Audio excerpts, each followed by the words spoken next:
You know that guy who says he's fine, and you can tell he's not? The one who changes the subject when things get personal, who listens to everyone else but never really talks about himself. Yeah, that guy isn't cold. And he isn't emotionally unavailable in the way people think. He's protecting something. Society often says men don't open up because they don't want to, because they're emotionally lazy, or because they just don't feel things as deeply. But psychology tells a very different story. Men don't avoid opening up because they lack emotions. They avoid it because, over time, they've learned that expressing them comes at a cost. From a young age, many boys are taught a simple rule. Strong emotions are allowed, but only the useful ones. Anger is acceptable. Confidence is praised. Sadness, fear, uncertainty, those are treated like weaknesses to fix, hide, or grow out of. So instead of learning how to process emotions, many men learn how to contain them. Not because they want to, but because it feels safer.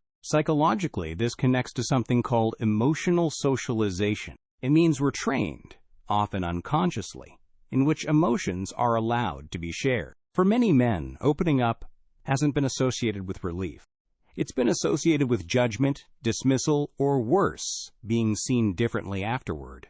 So the nervous system adapts, not by shutting emotions down, but by keeping them internal. There's also a biological layer most people miss.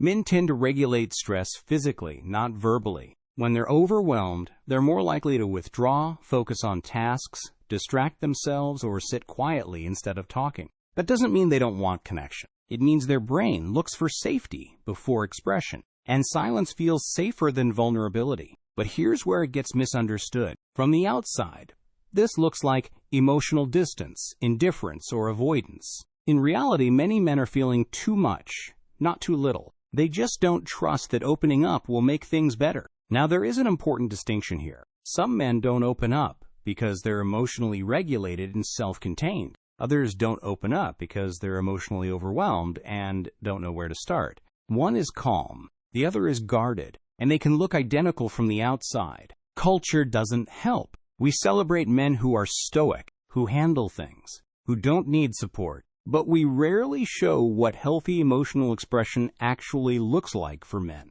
So many grow up without a model, without proof that vulnerability can coexist with respect. The truth is, most men don't need to talk more. They need to feel safe talking, safe from being judged, safe from being minimized, safe from having their emotions used against them later. When that safety exists, men open up naturally. So if you're someone who struggles to express how you feel, it doesn't mean you're broken. It means your system learned to survive in a world that didn't always make space for your inner life. And unlearning that takes time.